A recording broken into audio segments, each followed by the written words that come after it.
ನೀಲಾಂಛನಸಮಾಭಾಸಂ ರವಿಪುತ್ರಯಮಾಗ್ರಜಂ ಛಾಯಾಮಾರ್ಥಾಂಡಸಂಭೂತಂ ತಂ ನಮಾಮಿ ಶನೈಶ್ಚರಂ.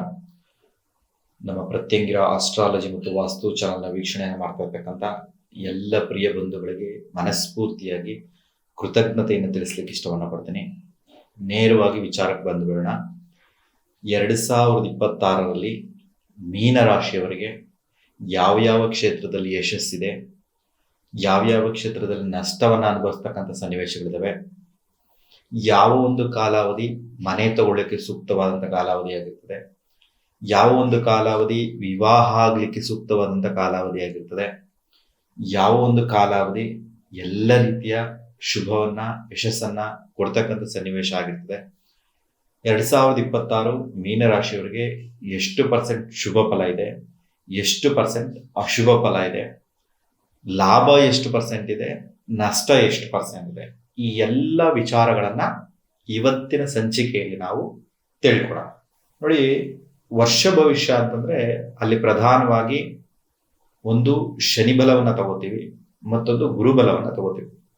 ಏನೇ ಶುಭ ಕಾರ್ಯಗಳನ್ನ ಮಾಡಬೇಕು ಅಂದ್ರೂ ಸಹ, ಸಂತಾನ ಆಗಿರ್ಬೋದು, ವಿವಾಹ ಆಗಿರ್ಬೋದು, ವ್ಯಾಪಾರ ವ್ಯವಹಾರಗಳಾಗಿರ್ಬೋದು, ಗೃಹ ನಿರ್ಮಾಣ ಕಾರ್ಯ ಆಗಿರ್ಬೋದು, ಯಾವುದೇ ಕ್ಷೇತ್ರದಲ್ಲಿ ಸಹ ಗುರುವಿನ ಕೃಪಾ ಕಟಾಕ್ಷ ಇದ್ರೆ ಆ ಎಲ್ಲ ಕೆಲಸ ಕಾರ್ಯಗಳು ಯಶಸ್ಸಾಗುತ್ತೆ. ಶನಿಯ ಕೃಪಾ ಕಟಾಕ್ಷ ಇದ್ರೆ ಎಲ್ಲ ರೀತಿಯ ವಿಘ್ನಗಳು ನಿವಾರಣೆಯಾಗಿ ಧನಧಾನ್ಯಗಳು ಸಮೃದ್ಧಿಯಾಗಿ ಯಶಸ್ಸನ್ನ ಪಡ್ಕೋತಾರೆ ಅಂತ ಒಂದು ನಂಬಿಕೆ. ಹಾಗೆ 2026ರಲ್ಲಿ ಗುರುಬಲ ಹೇಗಿದೆ, ಶನಿ ಬಲ ಹೇಗಿದೆ, ಯಾವ ಅವಧಿ ಗುರು ಬದಲಾವಣೆ ಆಗ್ತಾನೆ, ಬದಲಾವಣೆಗೆ ತಕ್ಕಂತೆ ಏನೇನ್ ಫಲ ಸಿಗುತ್ತೆ ಅಂತ ನಾವು ತಿಳ್ಕೊಳ್ಳೋಣ. ನೋಡಿ, ಜಾನ್ವರಿಯಿಂದ ಜೂನ್ ಕಾಲಾವಧಿನಲ್ಲಿ 2026ರಲ್ಲಿ ಮೀನರಾಶಿಯವರಿಗೆ ಗುರು 4ನೇ ಮನೆಯಲ್ಲಿ ಸಂಚಾರವನ್ನ ಮಾಡ್ತಾ ಇರೋದ್ರಿಂದ, ಗುರುವಿಗೆ 4ನೇ ಮನೆ ಅನ್ನೋದು ದುಸ್ಥಾನ ಆಗಿರ್ತದೆ. ಅದು ಶುಭದಾಯಕ ಸ್ಥಾನ ಆಗಿರಲ್ಲ, ಶುಭ ಫಲವನ್ನ ಕೊಡ್ತಕ್ಕಂಥ ಸ್ಥಾನ ಆಗಿರಲ್ಲ. ಹಾಗಾಗಿ ಈ ಒಂದು ಕಾಲಾವಧಿಯಲ್ಲಿ ಅಂದ್ರೆ 2026 ಜಾನ್ವರಿಯಿಂದ 2026 ಜೂನ್ ಕಾಲಾವಧಿನಲ್ಲಿ ತಾಯಿಯ ಆರೋಗ್ಯಕ್ಕೆ ಸಂಬಂಧಪಟ್ಟಂತಹ ಮಾನಸಿಕವಾದಂತಹ ನೋವನ್ನು ಅನುಭವಿಸ್ತಕ್ಕಂಥ ಸನ್ನಿವೇಶ, ಅಣ್ಣ ತಮ್ಮಂದರು ಅಕ್ಕ ತಂಗಿಯರ ನಡುವೆ ಭಿನ್ನಾಭಿಪ್ರಾಯ, ಮನಸ್ತಾಪ, ಕೋರ್ಟು ಕಚೇರಿ ವ್ಯಾಜ್ಯಗಳಿಗೆ ಸಂಬಂಧಪಟ್ಟಂತ ಸಮಸ್ಯೆಗಳನ್ನು ಎದುರಿಸ್ತಕ್ಕಂಥ ಸನ್ನಿವೇಶ, ವಿದ್ಯೆಯಲ್ಲಿ ಅಡೆತಡೆಗಳು ಉಂಟಾಗ್ತಕ್ಕಂಥ ಸನ್ನಿವೇಶ, ವಿದ್ಯಾರ್ಥಿಗಳಿಗೆ ಈ ಒಂದು ಕಾಲಾವಧಿ ಸ್ವಲ್ಪ ಕ್ಲಿಷ್ಟಕರವಾದಂಥ ಸನ್ನಿವೇಶನೇ ಆಗಿರುತ್ತೆ. ಇನ್ನ ಮನೆ ಕೆಲಸಗಳ ಕಾರ್ಯಗಳನ್ನೇನಾದ್ರೂ ಕಟ್ಟತಕ್ಕಂಥ ಕೆಲಸ ಕಾರ್ಯಗಳನ್ನ ಪ್ರಾರಂಭವನ್ನ ಮಾಡಿದ್ರೆ ಅದರಲ್ಲಿ ಅಡೆತಡೆಗಳು ಉಂಟಾಗ್ತಕ್ಕಂಥ ಸನ್ನಿವೇಶಗಳು ಕಾಣಿಸ್ಕೊಳ್ತದೆ. ಯಾವುದೇ ರೀತಿ ವ್ಯಾಪಾರ ವ್ಯವಹಾರಗಳಲ್ಲಿ ಒಂದಷ್ಟು ನಷ್ಟಗಳನ್ನ, ಒಂದಷ್ಟು ಕಷ್ಟಗಳನ್ನ ಅನುಭವಿಸ್ತಕ್ಕಂಥ ಕಾಲಾವಧಿ ಆಗಿರುತ್ತೆ. ಮಾನಸಿಕವಾಗಿ ಖಿನ್ನತೆಗೆ ಒಳಗಾಗ್ತಕ್ಕಂಥ, ಉದ್ಯೋಗ ಬದಲಾವಣೆ ಆಗ್ತಕ್ಕಂಥ ಸನ್ನಿವೇಶಗಳ ನಿರ್ಮಾಣ ಆಗ್ತದೆ. ಉದ್ಯೋಗದಲ್ಲಿ ಹಿತಶತ್ರುಗಳಿಂದ ಬಾಧೆ, ಉದ್ಯೋಗದಲ್ಲಿ ಕಿರಿಕಿರಿ ಉಂಟಾಗ್ತಕ್ಕಂಥ ಸನ್ನಿವೇಶ ಆಗಿರೋದ್ರಿಂದ ಎಚ್ಚರಿಕೆಯನ್ನು ವಹಿಸ್ಕೋಬೇಕು. ಯಾವುದೇ ಕಾರಣಕ್ಕೂ ಮೀನರಾಶಿಯವರು ಜಾನ್ವರಿಯಿಂದ ಜೂನ್ ಕಾಲಾವಧಿಯಲ್ಲಿ ಉದ್ಯೋಗವನ್ನು ಬಿಡ್ತಕ್ಕಂಥ ಕೆಲಸಗಳನ್ನ ಮಾಡಬಾರ್ದು. ಉದ್ಯೋಗದಲ್ಲಿ ತಮ್ಮ ಕೆಲಸ ಕಾರ್ಯಗಳನ್ನ ಚಾಕಚಕ್ಯತೆಯಿಂದ ಮಾಡ್ಕೊಳ್ತಕ್ಕಂಥ ಸಾಮರ್ಥ್ಯವನ್ನು ಬಳಸ್ಕೋಬೇಕು. ಉದ್ಯೋಗದಲ್ಲಿ ಯಾವುದೇ ರೀತಿಯ ಕಿರಿಕಿರಿ ಇದ್ರೂ ಸಹ ಅದನ್ನೆಲ್ಲ ಸಹಿಸಿಕೊಂಡು ಮುಂದೆ ಹೋಗ್ತಕ್ಕಂತಹ ಕೆಲಸವನ್ನ ಮಾಡಬೇಕು. ಹೀಗೆ ಜಾನ್ವರಿಯಿಂದ ಜೂನ್ ಕಾಲಾವಧಿ ಮುಕ್ತಾಯ ಆದ ನಂತರದಲ್ಲಿ ಜೂನ್ ಟು ಅಕ್ಟೋಬರ್ ಮೀನರಾಶಿಯವರಿಗೆ ಅತ್ಯಂತ ಶುಭವಾದಂಥ ಕಾಲಾವಧಿಯಾಗಿರುತ್ತೆ. ಇಡೀ ವರ್ಷದಲ್ಲಿ ಮೀನರಾಶಿಯವರಿಗೆ ಶ್ರೇಷ್ಠಕರವಾದಂತಹ ಯಶಸ್ಸನ್ನ ಕೊಡತಕ್ಕಂತಹ ಕಾಲಾವಧಿ ಯಾವುದಾದ್ರೂ ಇದ್ರೆ ಅದು ಜೂನ್ ಟು ಅಕ್ಟೋಬರ್. ಏನಕ್ಕಪ್ಪ ಅಂದ್ರೆ, ಗುರುಗ್ರಹ ಜೂನ್ ನಿಂದ ಅಕ್ಟೋಬರ್ ಕಾಲಾವಧಿಯಲ್ಲಿ 5ನೇ ಮನೆಯಲ್ಲಿ ಸಂಚಾರವನ್ನ ಮಾಡೋದ್ರಿಂದ ಗುರುವಿಗೆ 5ನೇ ಮನೆ ಅನ್ನೋದು ಶುಭ ಸ್ಥಾನ ಆಗುತ್ತೆ. ಹಾಗಾಗಿ ಜೊತೆಗೆ 5ನೇ ಮನೆಯನ್ನ ನಾವು ಜ್ಯೋತಿಷ್ಶಾಸ್ತ್ರ ರೀತಿಯಲ್ಲಿ ಸಂತಾನ ಸ್ಥಾನ ಅಂತ ಸಹ ಕರಿತೀವಿ. ಹಾಗಾಗಿ ಅಂತ ಸಂತಾನ ಸ್ಥಾನದಲ್ಲಿ ಗುರು ಗೋಚಾರ ಆಗ್ತಾ ಇರೋದ್ರಿಂದ ಆ ಗುರುವಿನ ಪ್ರಭಾವದಿಂದ ಸಂತಾನ ಏನಾದ್ರೂ ಇಲ್ಲ ಅಂದ್ರೆ ಶೀಘ್ರ ಸಂತಾನ ಉಂಟಾಗ್ತಕ್ಕಂಥ ಸನ್ನಿವೇಶ ಇದೆ. ವಿವಾಹಕ್ಕೆ ಪ್ರಯತ್ನವನ್ನ ಮಾಡ್ತಾ ಇದ್ರೆ ಶೀಘ್ರ ವಿವಾಹ ಕೂಡ ಬರ್ತಕ್ಕಂಥ ಸನ್ನಿವೇಶ ಇದೆ. ಮೀನರಾಶಿಯವರು ಜೂನ್ ಟು ಅಕ್ಟೋಬರ್ ಕಾಲಾವಧಿಯಲ್ಲಿ ಪ್ರಾಮಾಣಿಕ ಪ್ರಯತ್ನವನ್ನ ಮಾಡಿದ್ದೇ ಆದ್ರೆ ಶೀಘ್ರ ವಿವಾಹ ಭಾಗ್ಯ ಕೂಡ ಬರುತ್ತೆ. ವೈವಾಹಿಕ ಜೀವನದಲ್ಲಿ ಏನೇ ಅಡೆತಡೆಗಳಿದ್ರು ಸಹ, ಗಂಡ ಹೆಂಡತಿ ನಡುವೆ ಭಿನ್ನಾಭಿಪ್ರಾಯ, ಮನಸ್ತಾಪ, ಕೋಪ, ಕೌಟುಂಬಿಕ ಕಲಹಗಳಿದ್ರೆ, ಅಣ್ಣ ತಮ್ಮಂದಿರ ನಡುವೆ ಭಿನ್ನಾಭಿಪ್ರಾಯ, ಮನಸ್ತಾಪ, ಕೋರ್ಟು ಕಚೇರಿ ವ್ಯಾಜ್ಯಗಳಿದ್ರೆ ಅದೆಲ್ಲವೂ ಸಹ ಬಗೆಹರಿದು ಉತ್ತಮವಾದಂತಹ ಕೌಟುಂಬಿಕ ಸೌಖ್ಯವನ್ನ, ಸ್ತ್ರೀ ಸೌಖ್ಯವನ್ನ ಪಡ್ಕೊಳ್ತಕ್ಕಂಥ ಕಾಲಾವಧಿಯಾಗಿರ್ತದೆ.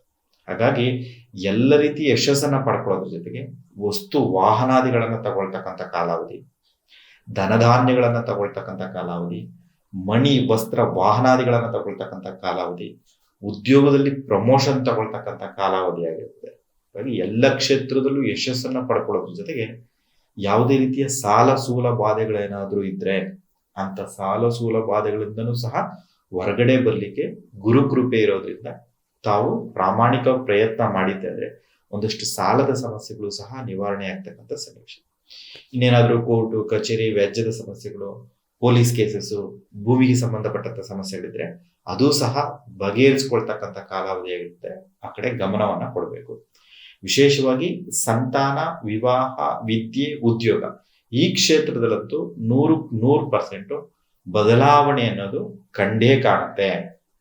ಹೀಗಾಗಿ 2026 ಮೀನರಾಶಿಯವರು ತಮ್ಮ ಏನೇ ಕನಸುಗಳನ್ನಿದ್ರು ಸಹ ಈ ಒಂದು ಕಾಲಾವಧಿಯಲ್ಲಿ ಈಡೇರಿಸಿಕೊಳ್ಳಿ ಅಂತ ತಿಳಿಸ್ತಾರೆ. ಇನ್ನ ಅಕ್ಟೋಬರ್ ಟು ಡಿಸೆಂಬರ್ ಕಾಲಾವಧಿಯನ್ನು ತಗೊಂಡ್ರೆ ಗುರುಗ್ರಹ 6ನೇ ಮನೆಯಲ್ಲಿ ಸಂಚಾರವನ್ನ ಮಾಡ್ತಾ ಇರೋದ್ರಿಂದ ಗುರುವಿಗೆ ಅದು ದುಸ್ಥಾನ ಆಗಿರ್ತದೆ. ಹಾಗಾಗಿ ಆ 6ನೇ ಮನೆಯನ್ನ ಜ್ಯೋತಿಷ್ಶಾಸ್ತ್ರ ರೀತಿಯಲ್ಲಿ ನಾವು ಋಣ, ರೋಗ, ದಾರಿದ್ರ್ಯ, ಶತ್ರುಗಳನ್ನು ತಿಳಿಸ್ತಕ್ಕಂಥ ಸ್ಥಾನ ಅಂತ ಕರೀತೀವಿ. ಹಾಗಾಗಿ ಈ ಒಂದು ಕಾಲಾವಧಿನಲ್ಲಿ 2026 ಅಕ್ಟೋಬರ್ ಟು ಡಿಸೆಂಬರ್ ಕಾಲಾವಧಿಯಲ್ಲಿ ಮೀನರಾಶಿಯವರು ಎಚ್ಚರಿಕೆಯನ್ನು ವಹಿಸ್ಕೋಬೇಕು. ಶತ್ರು ಬಾಧೆಗಳಿಂದ ತಾವು ಸಫರ್ ಪಡ್ತಕ್ಕಂಥ ಸನ್ನಿವೇಶಗಳಿದೆ. ವಿಷಪ್ರಾಶನದಿಂದ ತಾವು ಸಫರ್ ಪಡ್ತಕ್ಕಂಥ ಸನ್ನಿವೇಶಗಳಿದೆ. ಶತ್ರುಗಳಿಂದ, ಆಯುಧಗಳಿಂದ, ಪ್ರಾಣಿಗಳಿಂದ ಏನಾದ್ರೂ ತಮ್ಮ ಘಾಸಿ ಆಗ್ತಕ್ಕಂಥ ಸನ್ನಿವೇಶಗಳಿವೆ.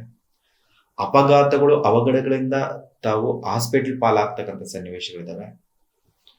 ಜೊತೆಗೆ ಹಿತಶತ್ರು ಬಾಧೆಗಳಿಂದ ಒಂದಷ್ಟು ಅವಮಾನಗಳನ್ನ, ಅಪಮಾನಗಳನ್ನ, ಗಾಸಿಪ್ಗೆ ಒಳಗಾಗಿ ಮಾನಸಿಕವಾಗಿ ನೋವು ತಿಂತಕ್ಕಂಥ ಸನ್ನಿವೇಶ ಇರೋದ್ರಿಂದ ಎಚ್ಚರಿಕೆಯನ್ನು ವಹಿಸ್ಕೋಬೇಕು.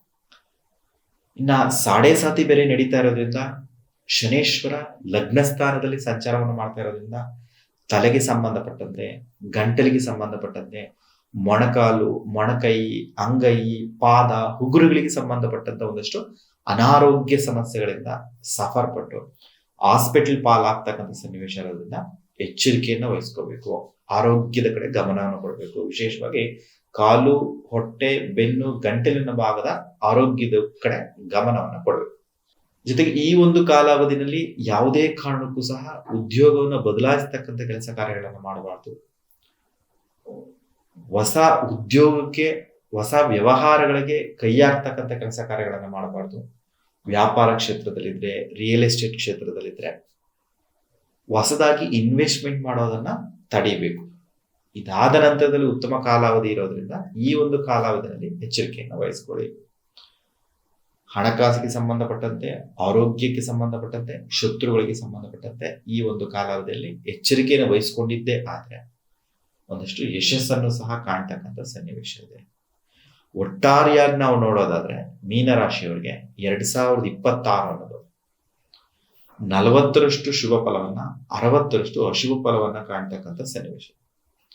ಶನೇಶ್ವರ ಲಗ್ನದಲ್ಲಿ ಸಂಚರಿಸೋದ್ರಿಂದ ಸಾಡೆ ಸಾತಿ ಬೇರೆ ನಡೀತಾ ಇರೋದ್ರಿಂದ ಪ್ರತಿ ಶನಿವಾರದಂದು ಶನೇಶ್ವರ ದೇವಾಲಯಕ್ಕೆ ತೆರಳಿ ಅಲ್ಲಿ ಎಳ್ಳು ಬತ್ತಿಯನ್ನು ಹಚ್ಚಿ ಪ್ರದಕ್ಷಿಣೆಯನ್ನು ಮಾಡಿ ಶನಿ ಜಪವನ್ನು ಮಾಡಿಕೊಂಡಿದ್ದೆ ಆದ್ರೆ ಈ ಒಂದು ಕಾಲಾವಧಿಯಲ್ಲಿ ಉಂಟಾಗ್ತಕ್ಕಂಥ ಕೋರ್ಟು ಕಚೇರಿ ವ್ಯಾಜ್ಯದ ಸಮಸ್ಯೆಗಳು, ಸಾಲ ಸೂಲದ ಬಾಧೆಗಳಿಂದ, ಅವಮಾನಗಳು, ಅಪಮಾನಗಳಿಂದ ಹೊರಗಡೆ ಬರ್ಲಿಕ್ಕೆ ಅವಕಾಶ ಇದೆ.